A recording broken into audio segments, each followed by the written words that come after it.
The stage. The curtain drew up. At first, it was like a cold autumn sun bearing down upon Kelsey, the lights flashing, sending black circles spiraling across her vision. She knew her steps. This would not be a deterrent. Only the proof she needed to push herself.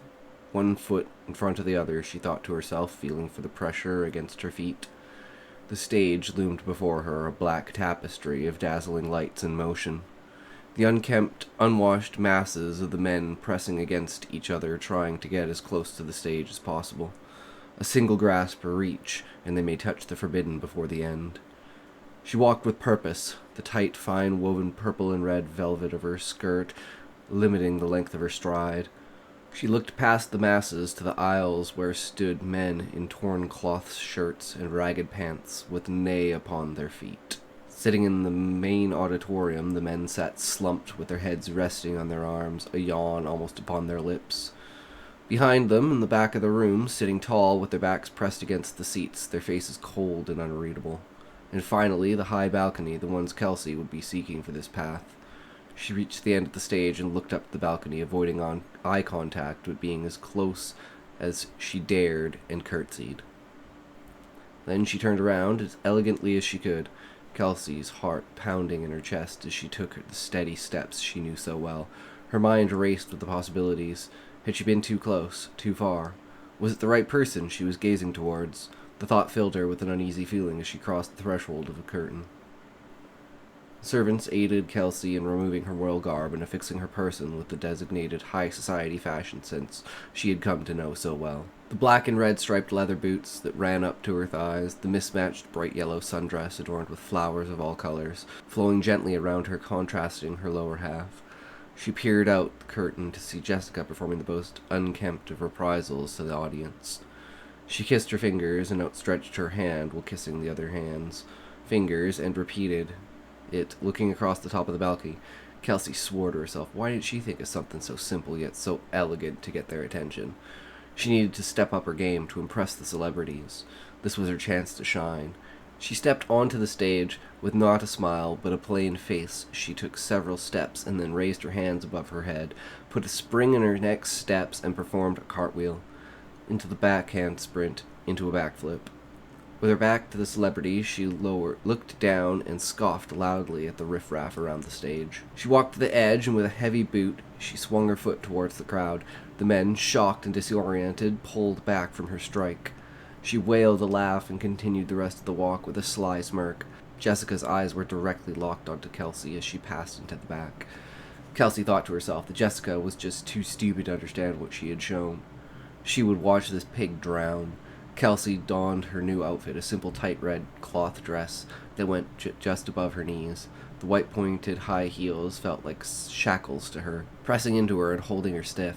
She walked onto the runway. Halfway down, she felt it, a give in her left heel. She started to fall, but caught herself and threw her arms out, bending her body forwards and spinning, wheeling her arms through the air and then righting herself and continuing to the end of the walkway. She stood firm, pressure of experience and practice molding her into a statue. Kelsey spun around, trying to minimize her limp as she avoided the heel of her left shoe, exaggerating a bobbing in her walk as she retreated to the backstage. Kelsey looked towards Jessica as she walked out of the change room and thought to herself this was no accident. Maybe she would ruin Jessica's outfit for the last strut. She decided against it, for it was too risky. She donned the simple white dress suit and flat bottoms and flare on her dress pants. She walked out into the stage. Confidence and purpose drove her to the edge. She began to look towards the men in the main auditorium and tried to make eye contact, giving each a small nod to reassure that she saw them. She became self-aware too late. She had wasted her time in a moment, but now a swift return was upon her. A revelation towards the crowd had her in an uppity. Mistakes make you human. Having others feel your humanity is a good way to manipulate them. Her order was not above the line, yet held by the decent. At all costs, her drive would send her to the ends. With such a calamity, Jessica would be disavowed.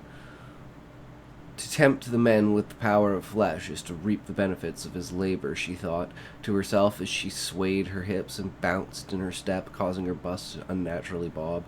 She licked her lips as she swayed her head, turning her body and placing her left foot outwards, stretching down and running her hands across her smooth skin.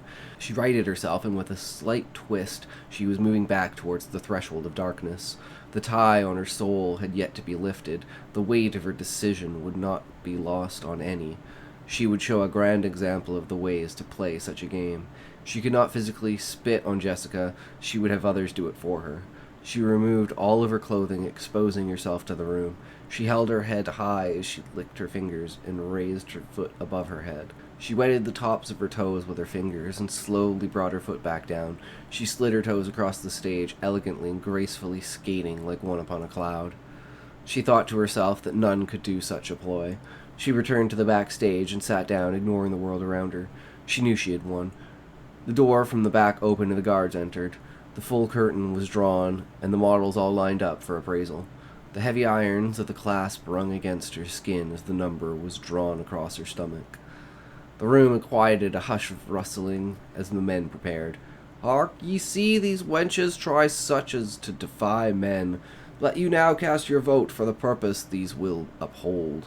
The guard shouted into the room as he closed the chains around their necks. The first was royalty. "We take number 6. Kelsey's heart felt like it had been torn from her chest. The blood felt like it was disappearing from her body. She felt numb. She had lost.